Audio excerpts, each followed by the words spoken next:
Bapak yang baik, kembali kami bersyukur buat pagi menjelang siang hari ini kami boleh bersekutu kembali dalam pertemuan ini Tuhan, walaupun melalui online ini. Bapak, terima kasih atas waktu dan kesempatan untuk kami boleh terus belajar kebenaran-Mu dan terus boleh berjuang mengiring Engkau.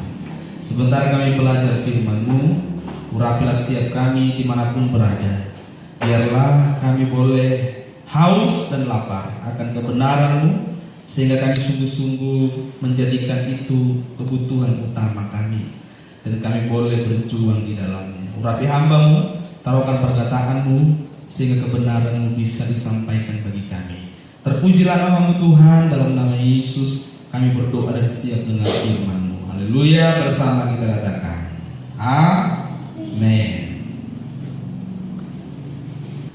Shalom bagi kita semua, Bapak Ibu yang ada di rumah jemaat Tuhan dan dimanapun kita berada hari ini. Kita percaya bahwa segala keadaan masih dalam kendali dan kontrol Tuhan. Kita terus bersyukur karena Tuhan masih terus memberikan waktu dan kesempatan bagi kita, sehingga kita menggunakan segala keadaan hari-hari ini untuk semakin dekat kepada Tuhan. Keadaan hari-hari ini kita gunakan untuk semakin dekat kepada Tuhan, semakin sungguh-sungguh mencari Tuhan, semakin sungguh-sungguh berjuang berkenan kepada Tuhan. Bapak Ibu, ada banyak orang kalau ditanya, kamu ikut Tuhan atau tidak? Pasti banyak orang akan berkata, memang saya ikut Tuhan. Tetapi saudaraku, kalau dilihat faktanya, banyak orang sebenarnya ikut Tuhan itu hanya dalam perasaannya. Makanya hari ini saya akan bawakan satu tema, merasa ikut Tuhan.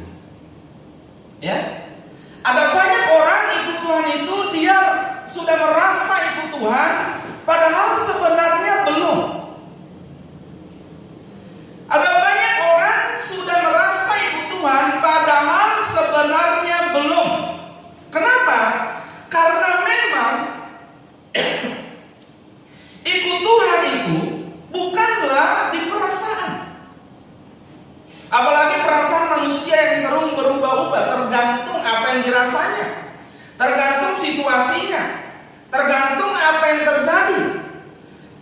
Perasaan banyak orang itu hari-hari ini tergantung apa yang terjadi, tergantung moodnya, tergantung keadaannya, tergantung lingkungannya, banyak juga tergantung orang lain, banyak juga tergantung uangnya, banyak juga tergantung pekerjaannya, dan macam-macam yang mempengaruhi perasaan banyak orang tidak menentu. Sementara ikut Tuhan itu adalah sebuah kenyataan hidup, sebuah kepastian hidup yang tidak boleh hanya sekedar menjadi sebuah perasaan. Roh rasanya, karena perasaan itu bisa berubah-ubah, bisa dipengaruhi oleh apa saja. Tetapi keputusan untuk ikut Tuhan itu adalah keputusan yang harus mutlak dan nyata bagi orang yang mau mengikuti Dia. Matius 21 ayat 28 sampai 31. Kita buka firman Tuhan dalam Matius 21 ayat 28 sampai 31. Kalau sudah ketemu Bapak Ibu, saya akan bacakan bagi kita semua. Tetapi apakah pendapatmu tentang ini? Seorang mempunyai 2 anak laki-laki. Ia pergi kepada anak yang sulung dan berkata, "Anakku, pergi dan bekerjalah hari ini dalam kebun anggur." Jawab anak itu, "Baik, Bapak." Tetapi ia tidak pergi.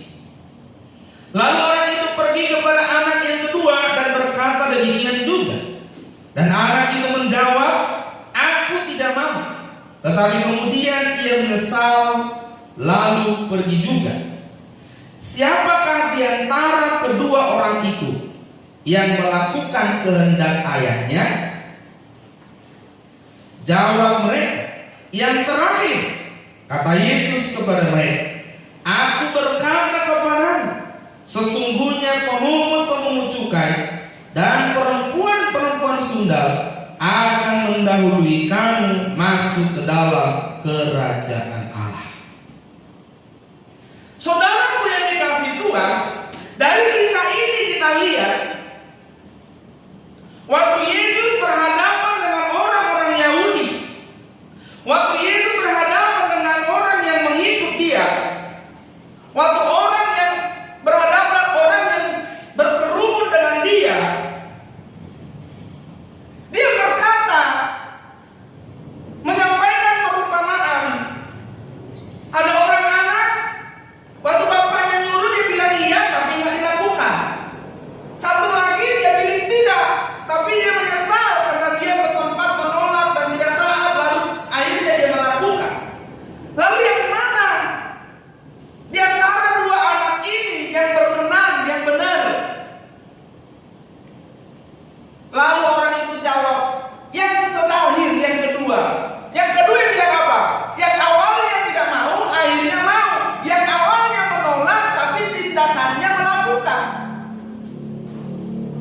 Lalu Yesus berkata, perumpamaan ini sebenarnya untuk mereka. Kenapa? Karena memang umat pilihan Allah yang pertama itu adalah orang-orang Israel secara fisik, orang Yahudi. Dan orang-orang ini merasa sudah ikut Tuhan dengan benar. Orang-orang ini merasa sudah mengikut Tuhan, mengiring Tuhan dengan benar. Tetapi Yesus berkata begini dari perumpamaan ini, sesungguhnya pemungut-pemungut cukai, perempuan-perempuan sundal akan mendahului kamu masuk ke dalam kerajaan Allah. Artinya kamu hanya merasa, ada orang-orang yang merasa itu Tuhan, faktanya tidak. Ada orang-orang yang berkata dalam mulutnya, iya aku ikut Tuhan, tapi faktanya tidak. Ikut Tuhan harus dalam tindakan nyata, bukan dalam perkataan dan hanya sekedar dalam pikiran. Ayat 28, 29 itu menjelaskan, anak itu bilang iya. Bukankah ini sering banyak di dalam orang Kristen? Kalau orang ditanya, kamu ikut Tuhan? Iya. Bahkan kamu ikut Tuhan? Ya iya. Tapi nyatanya, faktanya di mana? Hari ini banyak orang Kristen yang katanya ikut Tuhan. Katanya, seperti anak yang pertama ini, ya, yes. Iring Yesus, yes. Ikut Tuhan, yes. Menjadikan Yesus sebagai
dan mengabaikan kehendak Allah di dalam kehidupan mereka.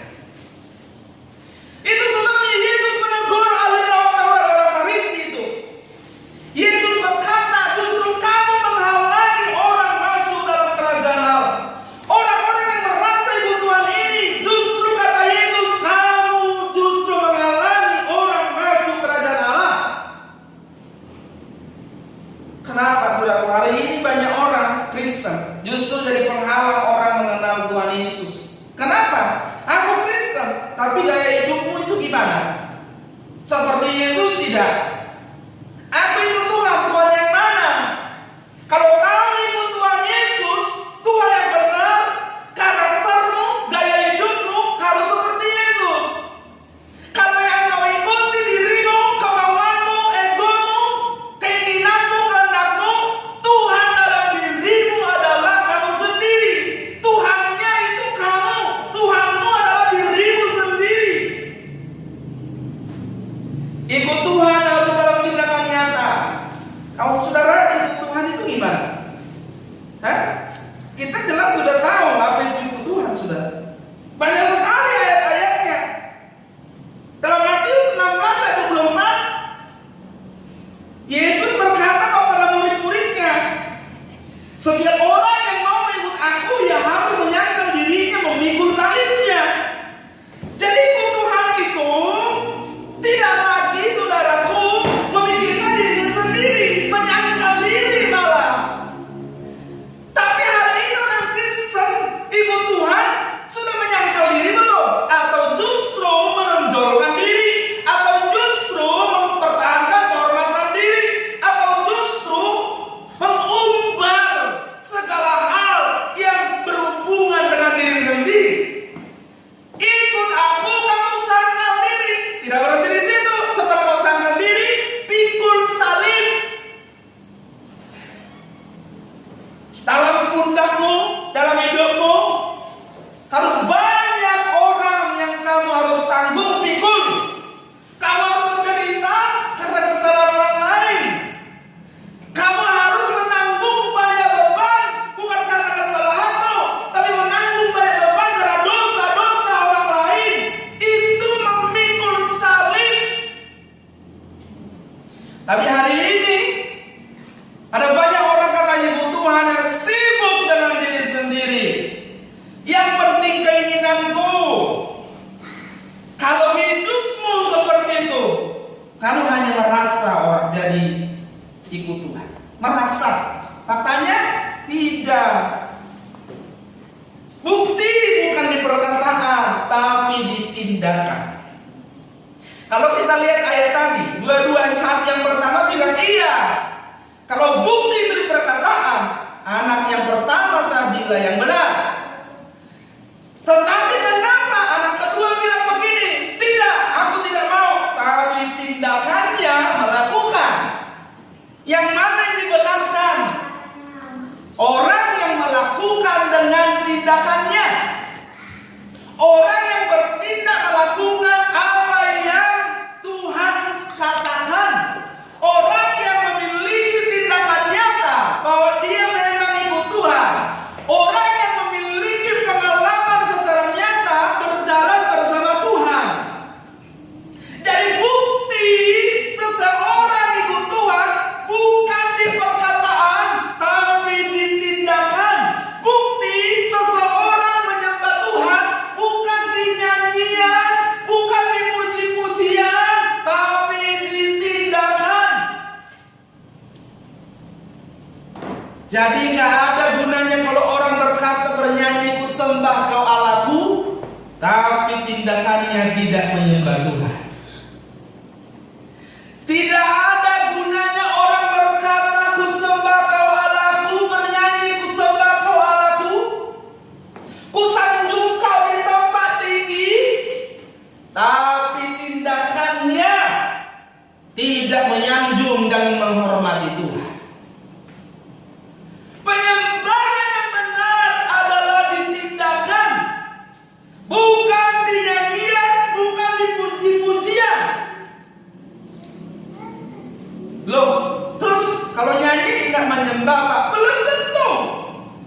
Bisa iya, bisa tidak. Kalau hatimu tidak sungguh-sungguh mengekspresikan tindakan-tindakan hidupmu lewat lagu-lagu yang kau nyanyikan, itu bukan penyembahan. Tapi penyembahan yang sejati adalah tindakan hidup yang memberikan nilai tinggi kepada Allah. Bagaimana caranya memberi nilai tinggi kepada Allah? Melalui hidupmu, karaktermu, tindakanmu setiap saat. Jadi kekristenan itu ada di tindakannya, bukan di liturginya, bukan di acara-acaranya, bukan di liturgi-liturgi yang dibuat di gereja dan di acara-acara yang lain. Kekristenan itu ada di dalam gaya hidupnya yang secara nyata mengiring Tuhan. Jadi artinya apa? Sandal diri, pikul salib.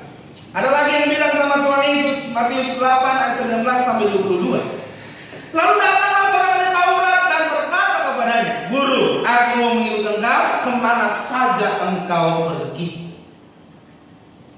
Jadi dikira kali ikut Yesus itu ngekor gitu, ngebuntutin secara fisik. Dikira kali ikut Yesus itu ngebuntutin secara fisik. Makanya ikut Tuhan itu bukan melakukan acara-acara tertentu secara fisik, bukan.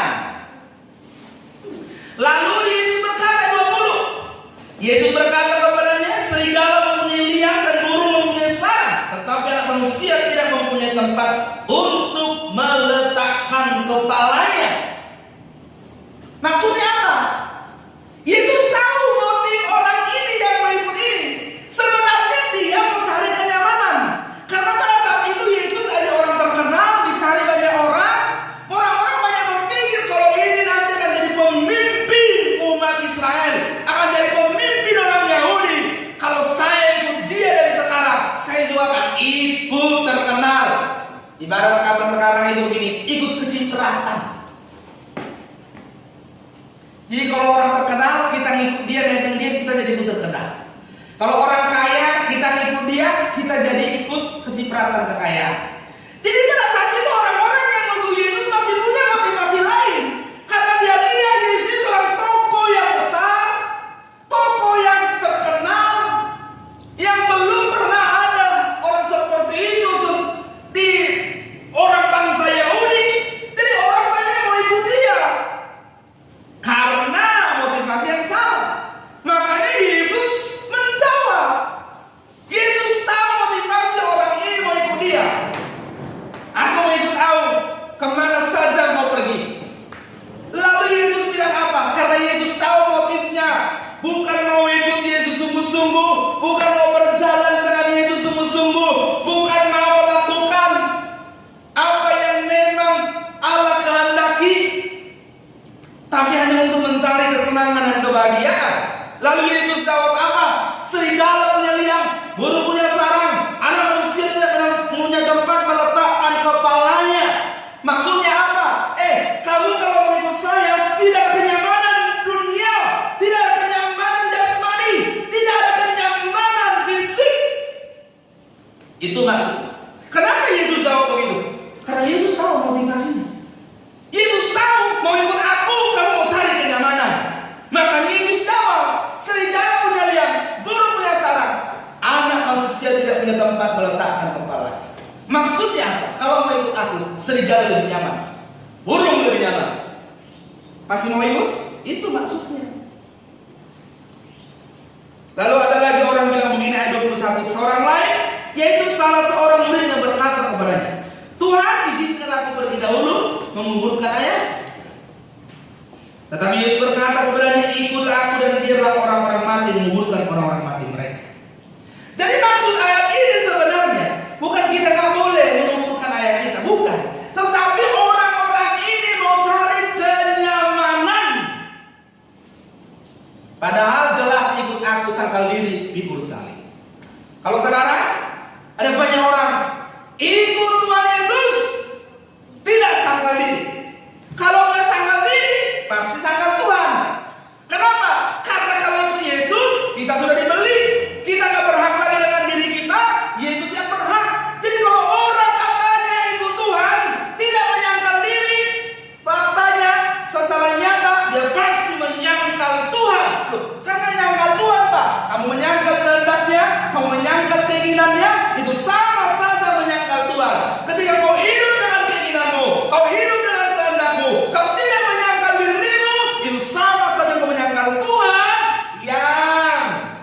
katakan kau ikuti dan kau sudah terima.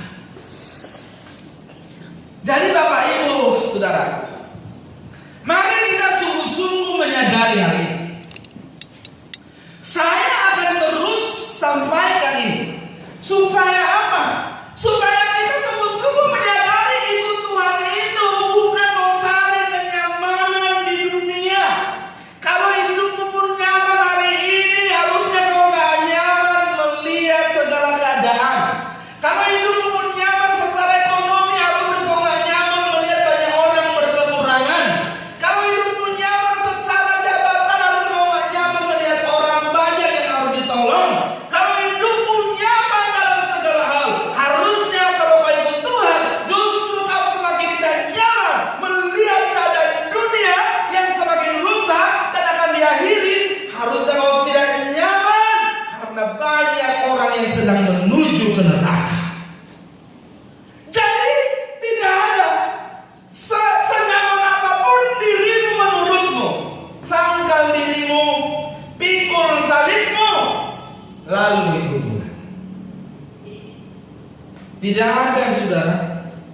Itu sebabnya orang tidak boleh ikut Tuhan. Tidak boleh tidak memikirkan pikiran apa yang Tuhan pikirkan. Tidak boleh tidak mengenakan pikiran dan perasaan Kristus. Kalau kita tidak mengenakan, bagaimana kita sepikiran dengan Dia? Bagaimana kita seperasaan dengan Dia? Jadi bukti ikut Tuhan bukan di perkataan, tapi di tindakan. Ya. Makanya orang ikut Tuhan bisa di mana saja. Nah, perlu liturgi, saudaraku. Orang Kristen hari ini untuk keuntungan memuji Tuhan perlu liturgi. Lah, menyembah Tuhan kalau cuma di gereja, di rumah gimana dong? Menyembah Tuhan kalau cuma di gereja, di kantor gimana? Menyembah Tuhan kalau cuma harus ada liturgi di jalan gimana? Memangnya kalau sempat di jalan kita naikkan pujian? Lagi kalau naik motor, naik mobil kita naikkan pujian. Pujian slow satu, sukacita satu. Sempat. Lagi naik motor kalau di jalan, lagi beraktivitas di kantor, lagi ngitung uang bagian keuangan, sempat kau satu naikkan pujian 1, 2, 3, enggak. Tapi kan itu ibadah. Di jalan naik motor beribadah, naik mobil beribadah, yang di gunung, yang di laut, yang di mana saja pun kan harus beribadah. Lalu kalau ibadah dia harus disetting dulu, ada liturginya, ada tata caranya, ada tata ibadahnya. Berarti semua orang bisa beribadah.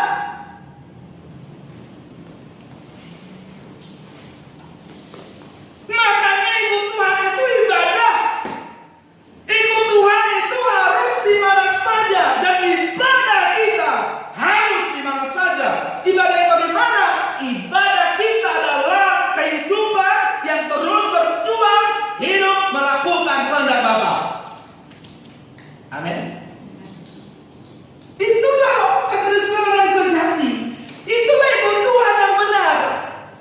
Buktinya saya ikut Tuhan, saya tertib di jalan. Buktinya saya ikut Tuhan, saya rajin bekerja. Buktinya saya ikut Tuhan, saya tekun. Buktinya saya ikut Tuhan, saya sabar waktu disakiti. Buktinya saya ikut Tuhan, saya mengampuni waktu dilukai. Buktinya saya ikut Tuhan, saya teguh, saya tekun, saya kuat walaupun banyak masalah dan persoalan. Itu buktinya. Jadi bukan buktinya kamu ikut Tuhan, aku ikut Tuhan. Buktinya mana? Nah, kalau ikut Tuhan bisa mengampuni gimana caranya itu? Tapi faktanya hari ini banyak orang Kristen tidak bisa mengampuni. Tapi katanya ikut Tuhan. Nah, kalau ikut Tuhan, saudara, tidak memiliki empati kepada orang lain, bagaimana ikut Tuhan begitu? Tapi hari ini banyak orang tidak berperasaan. Banyak orang Kristen tidak berperasaan. Tidak bisa melihat orang lain yang harusnya bisa dia tolong, tidak dia tolong demi memikirkan diri. Hanya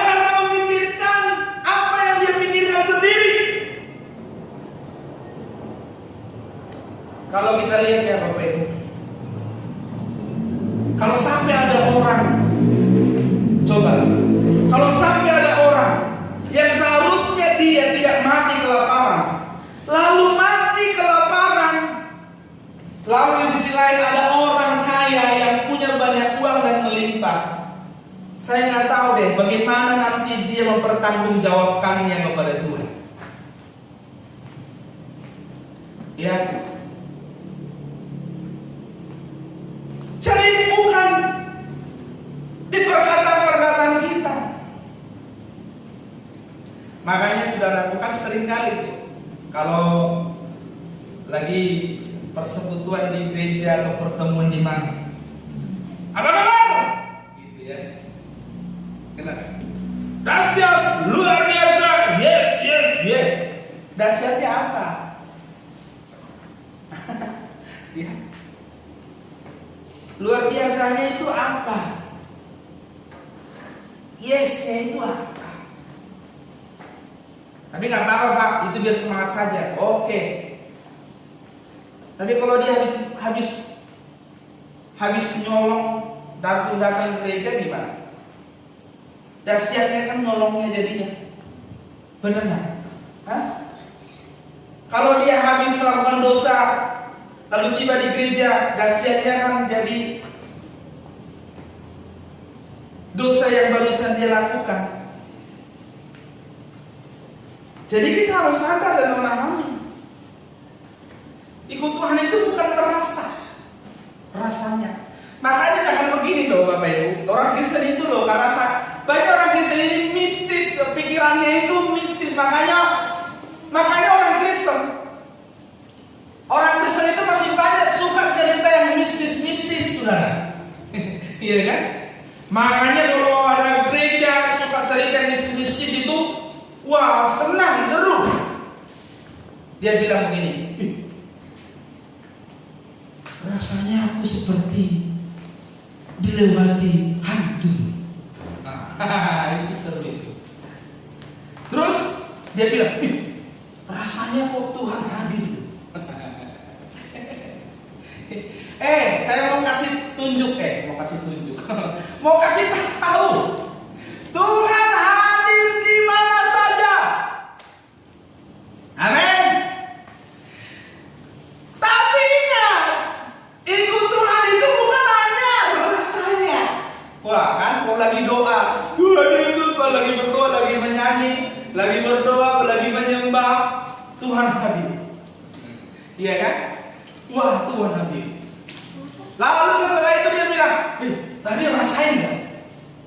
Tuhan hadir. Wah iya, semua merasain Tuhan hadir. Tapi saya mau tanya, kalau cuma hanya merasa Tuhan hadir, apa artinya? Nggak ada artinya kalau cuma merasakan kehadiran Tuhan. Kehadiran Tuhan itu harus secara nyata. Tapi Pak, Tuhan kan nggak nyata Pak. Memang bisa Pak. Maksudnya begini Bapak Ibu, kehadiran Tuhan itu harus secara nyata. Nyatanya di mana? Dalam hidupmu. Jadi waktu kamu merasakan Tuhan hadir, harus dinyatakan, diimplementasikan kehadirannya dalam hidupmu. Harus nyata dalam tindakanmu. Kehadiran Tuhan yang tak terlihat itu harus nyata dalam hidupmu. Apanya yang nyata? Karakter Allah itu, sifat-sifat Tuhan itu, kasihan dari Tuhan itu harus nyata dalam tindakanmu. Kalau hanya merasakan kehadiran Tuhan lalu tidak ada kenyataan dalam hidupmu, nggak ada artinya. Lah kalau orang jahat pun ketemu Tuhan nggak berubah, nggak ada artinya.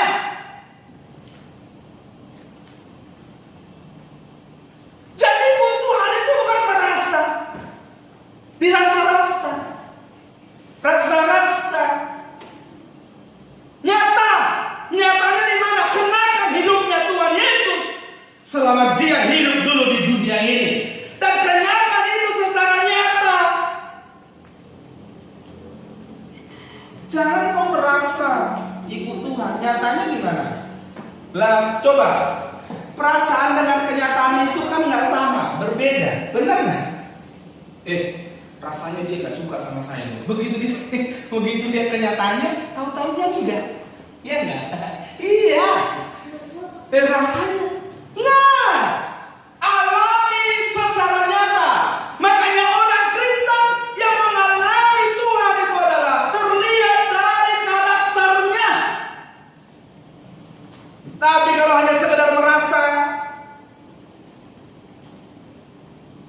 banyak doa siang malam, baca firman siang malam, apa gunanya? Tuhan itu bukan ilusi, dia seorang yang berkepribadian nyata. Makanya dia yang dari roh mengambil rupa dari manusia, menunjukkan bahwa saya ini sebuah pribadi, seorang pribadi yang nyata, hidup, bukan ilusi. Dan saya harus nyata melalui hidupmu. Jadi kalau orang Kristen itu Tuhan, hidup Yesus harus nyata melalui kehidupan. Hidup Yesus yang mana? Yang seluruh hidupnya dipersembahkan kepada Bapa. Hidup Yesus yang mana? Yang tidak menyisakan apapun untuk dirinya, yang berkata, bukan kehendakku, melainkan kehendak-Mu yang jalan.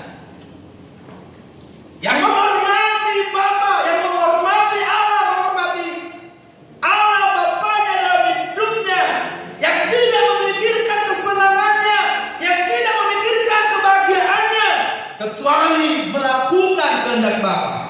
Itulah kehidupan orang yang ikut Tuhan yang harus nyata. Jadi ikut Tuhan bukan di pikiran, di angan-angan, di hayalan. Ya, nanti sorga juga di angan-angan, di hayalan. Jadi ikut Tuhan itu bukan begini. Aku ikut Tuhan. Oh, aku mau ikut Kau. Aku mau ikut Kau Tuhan. Tuhan, aku mau ikut Kau. Aku ikut Kau. Aku ikut Kau. Amin. Amin, aku ikut Kau. Amin. Kau mau ikut Tuhan? Yes, amin. Bukan itu. Setelah amin, karaktermu rusak. Setelah amin, karaktermu buruk. Berarti kamu tadi ikut Tuhan itu cuma di pikiran, di angan-angan, di hayalan. Kamu membayangkan dirimu ikut Tuhan. Kamu membayangkan dirimu bersama Tuhan. Kamu membayangkan dirimu mengiring Tuhan. Nyatanya tidak, karena nyatanya itulah tindakanmu, kenyataan itulah tindakanmu, dan itulah yang benar. Jadi untuk kamu memikirkan ikut Tuhan, tindakanmu pun harus ikut Tuhan. Jangan setelah dipikirkan, Tuhan aku mau ikut Kau, Tuhan aku mau ikut Kau. Amin. Sudah ikut Tuhan belum? Belum. Karena ikut atau tidak dibuktikan dari tindakan.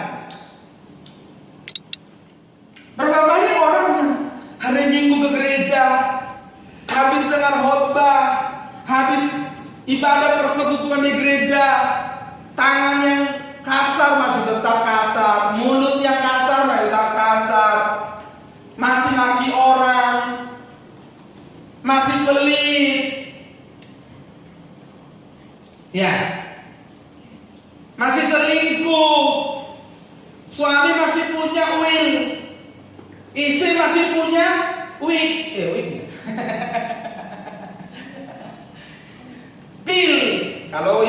Kalau suami punya will, istri punya pil. Tahu kan pil? Pria idaman lain. Will tahu, bukan wilayah. Iya kan? Masih nipu. Iya kan? Masih sombong. Masih semena-mena sama bawahannya. Nggak tunduk sama pimpinannya. Lu gimana? Tapi tadi di pikirannya aku mau ikut Tuhan. Bahkan kalau ditanya, siapa di sini mau ikut Tuhan? Angkat tangan. Buka hati. Saya mau berdoa. Buka tangan, buka hati.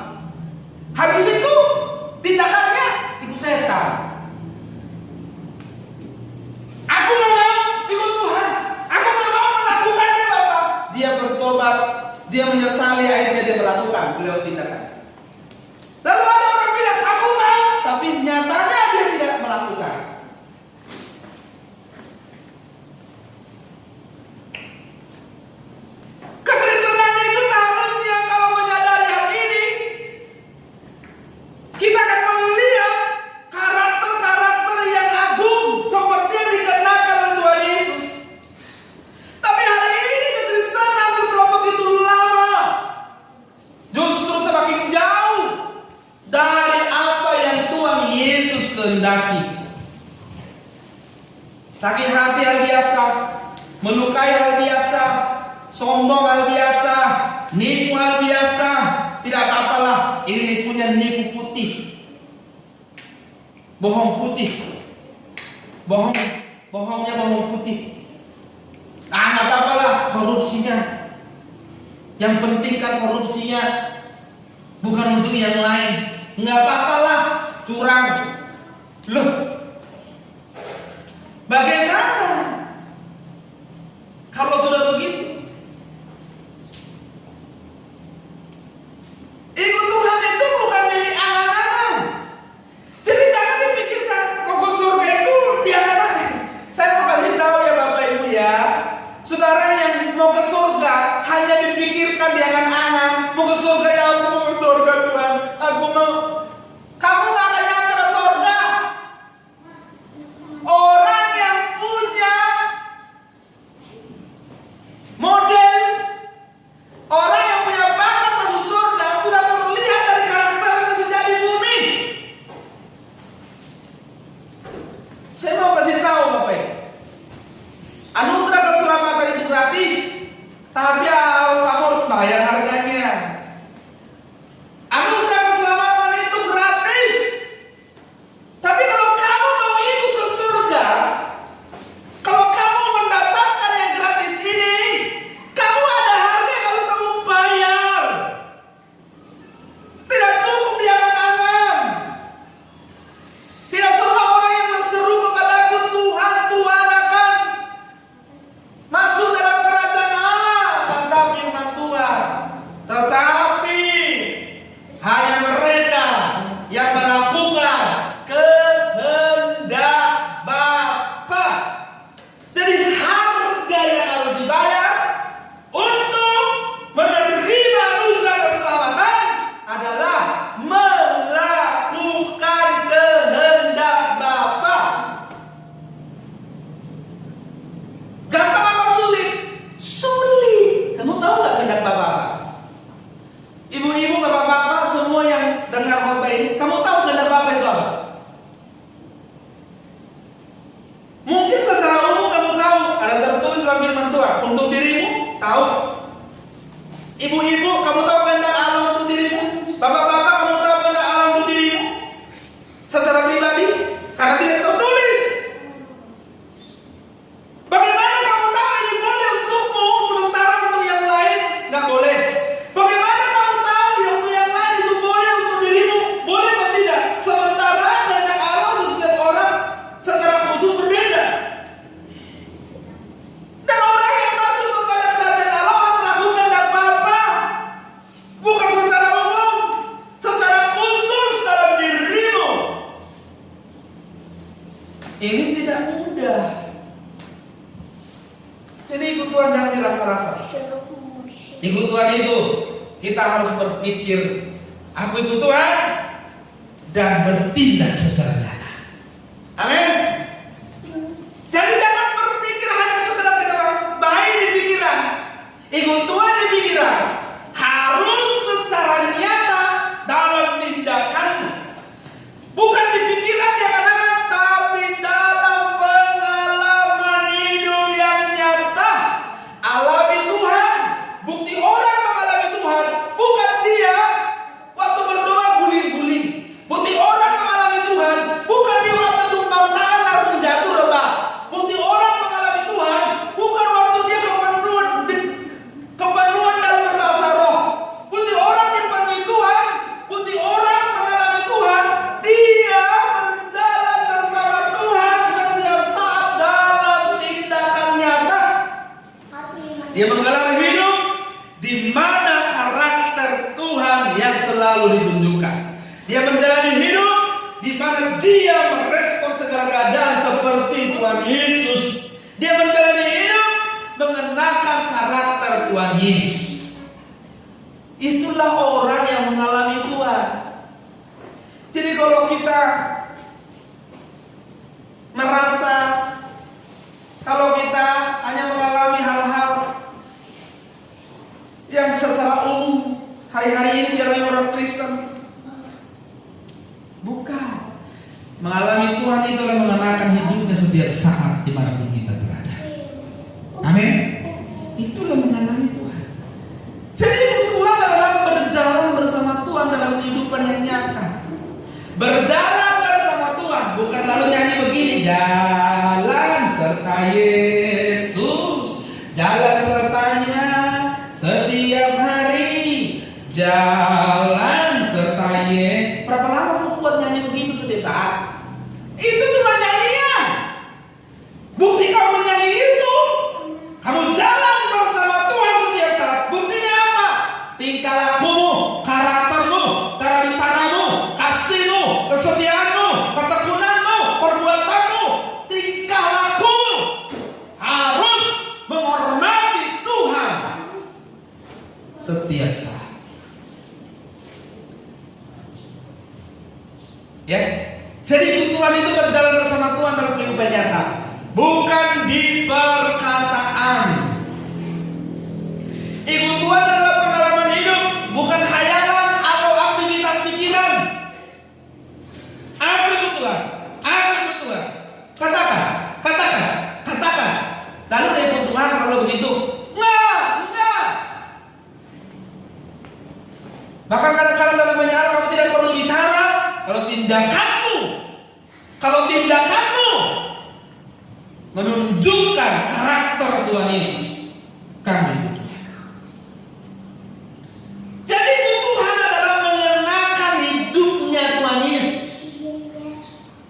Ingat, Bapak Ibu, Saudara yang kasih Tuhan, ikut Tuhan itu mengenakan, nempel di mana saja, kapanpun kita mengenakan hidupnya Tuhan Yesus. Itulah ikut Tuhan, dan itu tidak di perasaan, secara nyata dalam tindakan. Jadi kalau suami masih kasar sama istri, masih semena-mena, kamu katanya Kristen, lebih baik ganti KTP-mu. Kalau istri masih kasar sama suami, masih semena-mena, masih nipu, masih jujur, lebih baik kau ganti KTP-mu. Karena Kristen itu seharusnya pengikut Kristus. Pengikut Kristus itu seharusnya seperti Kristus. Ya. Jangan kita beragama tapi tidak bertuhan. Banyak orang hari ini beragama tapi tidak bertuhan. Agama itu terlihat dari KTP-mu. Kamu beragama atau tidak terlihat dari KTP-mu. Kamu beragama atau tidak terlihat dari identitasmu. Tapi kamu bertuhan atau tidak terlihat dari tindakan, terlihat dari kelakuanmu, terlihat dari bicaramu, terlihat dari bagaimana kamu memperlakukan orang lain, terlihat dari bagaimana kamu menggelar kehidupan, bertanggung jawab atas semua hal yang Tuhan percayakan bagi. Saya ulang, beragama itu tertulis di identitasmu, tapi bertuhan akan terlihat dari tindakan nyata dalam hidup. Bagaimana kau bicara, bagaimana kau perlakuan orang, bagaimana kau mengasihi orang lain, bagaimana kau bertindak, bagaimana kau memperlakukan orang, bagaimana kau hidup secara nyata. Itu sebabnya hari ini ada banyak orang beragama tapi tidak bertuhan. Lebih lagi ada banyak orang beragama Kristen tapi tidak bertuhankan Tuhan Yesus. Loh, kok bisa Pak? Iya. Buktinya kau bertuhankan Tuhan Yesus, kamu harus mengenakan karakter dan gaya hidup yang dikenakan Tuhan Yesus. Kalau tidak, kamu hanya beragama tapi tidak bertuhan. Jangan sampai kita beragama tapi kehilangan Tuhan. Aduh, lebih baik saya tidak beragama tapi saya memiliki Tuhan. Ya, saya mendapatkan Tuhan. Karena agama tidak menyelamatkan, Tuhanlah yang menyelamatkan. Amin. Amin. Nah, saudara, makanya jangan tertipu dengan hal-hal lain, saudara. Sudahkah kita ikut Tuhan secara nyata atau hanya sekedar diangan-angan saja? Mari kita pikirkan hari ini. Jangan kita ikut Tuhan itu hanya merasa, harus ditindakan nyata. Amin. Amin. Kita berikan tepuk tangan buat Tuhan. Tuhan memberkati kita. Mari kita datang kepada Tuhan.